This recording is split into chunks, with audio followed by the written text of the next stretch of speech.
Part kedua kali ini dimulai dengan diperlihatkan para peserta yang berhasil menyelesaikan tantangan gulali sebelumnya. Doksu, Miryong, dan para anak buah mereka merasa tidak puas dengan pembagian itu dan memilih untuk mengantri lagi agar bisa mendapatkan cemilan lagi. Setelah lelah bermain, para peserta pun diberikan cemilan untuk masing-masing orang. Tak disangka jumlah cemilan itu ternyata sudah disesuaikan dengan jumlah pesertanya. Jadi karena perbuatan Doksu dan anak buahnya, beberapa peserta pun tidak mendapatkan bagian cemilan. Seorang peserta yang tidak mendapatkan bagian lantas mengamuk dan mencoba melawan Doksu. Namun sayangnya ia malah dihajar oleh Doksu sampai tewas. Semua peserta yang menonton kejadian itu pun sangat terkejut dan meminta panitia untuk melakukan sesuatu. Yang ada mereka malah menampilkan bahwa dengan tereliminasinya seorang peserta, maka hadiah uangnya akan semakin bertambah. Panitia sama sekali tidak peduli dengan apa yang terjadi di luar permainan. Tanpa sadar, para peserta pun mulai terbagi menjadi beberapa kubu. Tak disangka hal itu pun membuat Doksu dan para anak buahnya menjadi berpikir untuk membunuh peserta lain agar saingan mereka menjadi berkurang. Mereka pun saling bekerja sama untuk mempertahankan anggota-anggota di dalam kubu mereka. Di waktu yang sama, terlihatlah seorang peserta yang sedang melakukan sesuatu dengan beberapa panitia secara rahasia. Jadi, para panitia itu melakukan jual beli organ para peserta yang sudah mati dan si dokter ditugaskan untuk mengambil organ-organ mereka. Dengan imbalan, ia akan diberikan informasi tentang permainan selanjutnya yang akan mereka mainkan. Rupanya peserta itu adalah seorang dokter dan beberapa panitia di sana melakukan suatu kejahatan yang tidak diketahui oleh sang penyelenggara. Dengan mendapatkan informasi tersebut, si dokter bisa mempersiapkan dirinya terlebih dahulu sebelum permainan itu dimulai. Pada malam harinya, seperti biasanya, lampu ruangan mereka akan dimatikan agar mereka bisa beristirahat. Namun kesempatan itu malah digunakan oleh Doksu dan anak buahnya untuk membunuh para peserta di dalam kegelapan. Malam mengerikan itu dipenuhi dengan teriakan kesakitan dan darah di mana-mana. Ditambah lagi dengan keadaan yang gelap gulita, mereka pun menjadi kesulitan untuk menyelamatkan diri. Gi-hun, Sang-woo, dan Ali pun langsung bergerak untuk menyelamatkan kakek Ilnam. Namun mereka tak bisa menemukan kakek Ilnam di kasurnya. Dari posisinya itu, ia berteriak meminta para peserta untuk berhenti saling membunuh satu sama lain. Ternyata kakek Ilnam sudah lebih dulu menyelamatkan diri dengan pergi ke tempat yang paling atas. Ruangan itu terlihat sangat berantakan dengan mayat yang berserakan. Di saat itulah para panitia pun datang dan mengamankan situasi. Mayat-mayat itu kemudian dibersihkan dan dipindahkan oleh panitia tersebut. Singkat cerita, keesokan harinya mereka pun dikumpulkan kembali untuk mengikuti permainan selanjutnya. Kali ini mereka diminta untuk membuat tim yang berisikan 10 orang. Si dokter yang sudah mengetahui permainan pun sengaja memilih Doksu dan anak buahnya sebagai timnya karena permainan yang akan mereka mainkan adalah tarik tambang. Sementara Gi-hun dan peserta lain yang tidak tahu apapun memilih teman-teman terdekat mereka dengan random. Alhasil, tim itu pun menjadi sasaran empuk bagi tim lainnya. Bahkan tim Gi-hun dipenuhi oleh 3 wanita dan 1 kakek-kakek. Mereka akan bertanding di atas ketinggian sehingga salah satu tim yang kalah pastinya akan jatuh dan tewas.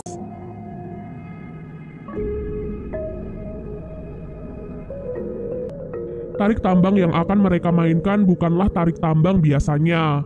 Sejak awal, Sang-woo merasa sudah putus asa melihat semua anggota-anggota di timnya. Singkat cerita, tibalah saat tim Gi-hun akan melawan tim lain yang terlihat lebih kuat. Namun tepat sebelum permainan dimulai, kakek Ilnam pun membagikan tips dan trik yang dahulu biasa ia pakai saat bermain tarik tambang. Kini yang mereka perlukan hanyalah kerjasama tim dan saling percaya.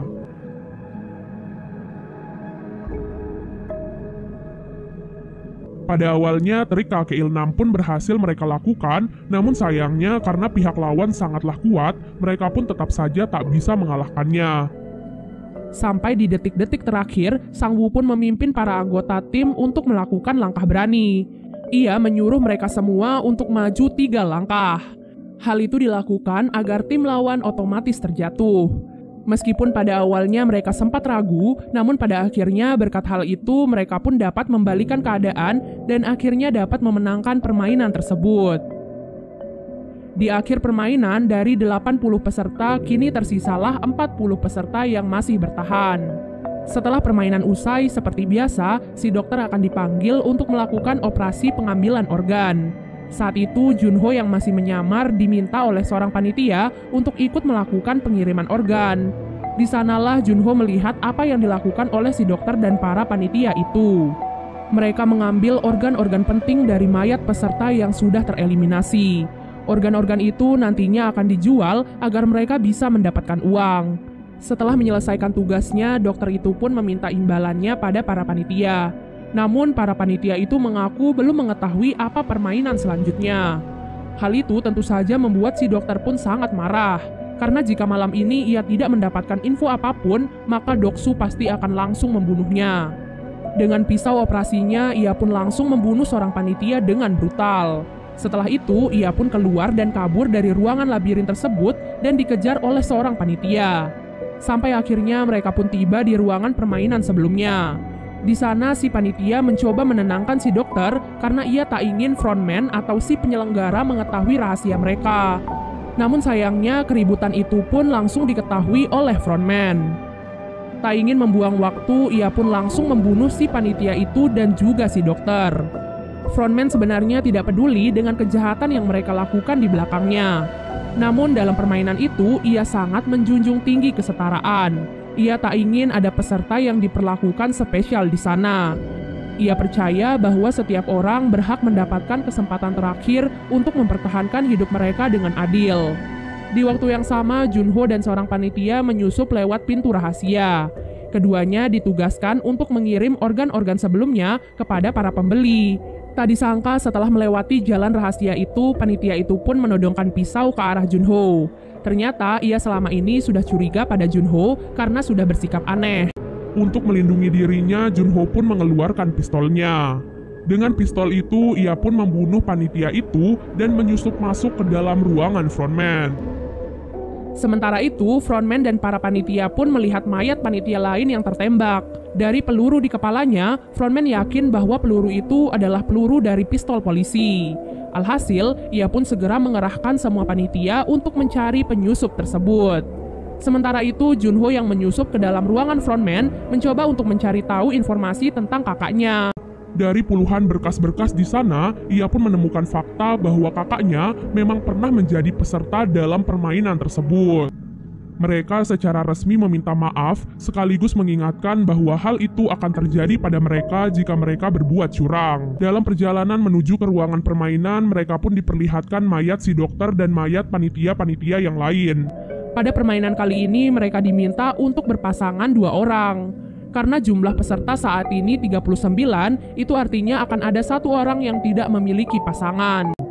Saat itu tidak ada satupun peserta yang mau berpasangan dengan kakek Ilnam. Karena merasa kasihan, Gihun pun memutuskan untuk berpasangan dengan kakek Ilnam. Mereka takut jika di permainan kali ini akan membutuhkan kekuatan. Pada akhir pemilihan pasangan, tersisalah Miryong yang tidak mendapatkan pasangan. Karena hal itu, ia pun dibawa oleh para panitia ke ruangan lainnya.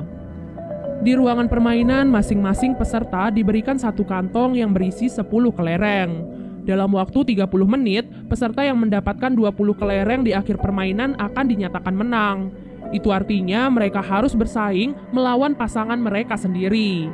Gihun yang berpasangan dengan kakek Ilnam berusaha menyadarkannya karena saat itu penyakit kakek Ilnam sedang kambuh. Sehingga ia pun tidak peduli dengan permainan dan berkeliling di sekitar arena. Hal itu tentu membuat Gihun panik dan terpaksa membentak kakek Ilnam. Dengan begitu, kakek Ilnam pun sadar dan mau bermain dengannya. Mereka memutuskan untuk bermain tebak-tebakan. Mereka hanya perlu menebak jumlah kelereng di tangan lawan, apakah ganjil atau genap. Tak disangka kakek Ilnam ternyata berkali-kali menebak benar yang membuatnya menang banyak. Hal itu pun membuat Gihun semakin panik. Sementara Sang Woo yang berpasangan dengan Ali memutuskan untuk bermain secara adil. Dalam permainan itu, Ali pun menang dan mendapatkan kelereng yang cukup banyak. Ali merasa bersalah dan tidak tega pada Sang Woo. Namun mau tidak mau, salah satu dari mereka pasti akan mati. Sang Woo yang sudah kalah memutuskan untuk memanfaatkan kepolosan Ali dan menipunya. Ia mengambil semua kelereng Ali dan menukarnya dengan batu. Dengan begitu, ia pun berhasil lolos dari permainan kali ini. Di sisi lain, Sebyok yang berpasangan dengan seorang wanita bernama Jiyong memilih untuk menghabiskan 30 menit mereka untuk mengobrol. Dari sana, Jiyong pun menyadari bahwa Sebyok lebih pantas untuk selamat daripada dirinya. Mengingat Jiyong selama ini hidup sebatang kara dan tidak ada satupun orang yang akan menunggunya bebas. Oleh sebab itulah, ia pun memutuskan untuk mengalah dan membiarkan Sebyok lolos dari permainan itu. Kembali kepada kakek Ilnam dan Gi-hun. Saat itu kelereng Gi-hun hanya tersisa satu. Itu artinya tinggal satu langkah saja kakek Ilnam akan berhasil menang dalam permainan kali ini. Tadi sangka Gi-hun salah menebak pada kesempatan terakhirnya. Namun karena penyakitnya, kakek Ilnam pun lupa apa tebakan dari Gi-hun. Karena hal itu, Gi-hun pun mengganti tebakannya sehingga ia pun berhasil menang. Hal itu terus dilakukan oleh Gi-hun agar bisa membalikan keadaan. Sampai akhirnya kelereng kakek Ilnam pun hanya tersisa satu. Saat itu kakek Ilnam pun menyarankan agar mereka bermain satu ronde lagi, namun harus mempertaruhkan semuanya. Gi-hun yang mendengar hal itu merasa tidak adil, karena ia memiliki 19 kelereng, sementara kakek Ilnam hanya memiliki satu kelereng. Mendengar hal itu, kakek Ilnam pun berkata bahwa selama permainan tadi, ia tahu bahwa dirinya telah dibodohi oleh Gi-hun. Namun, ia sengaja membiarkan Gi-hun melakukan hal itu. Gi-hun yang mendengar hal itu pun merasa sedih dan bersalah. Kakek Ilnam pun meraih tangan Gi-hun dan memberikan satu kelereng terakhirnya pada Gi-hun. Kemudian kakek Ilnam pun berterima kasih kepada Gi-hun yang sudah merawatnya selama ia berada di sana. Tepat setelah mengatakan hal itu, waktu pun habis. Kakek Ilnam, Ali, dan yang lainnya pun dinyatakan tereliminasi dan ditembak hingga tewas. Dan part kedua pun akhirnya selesai.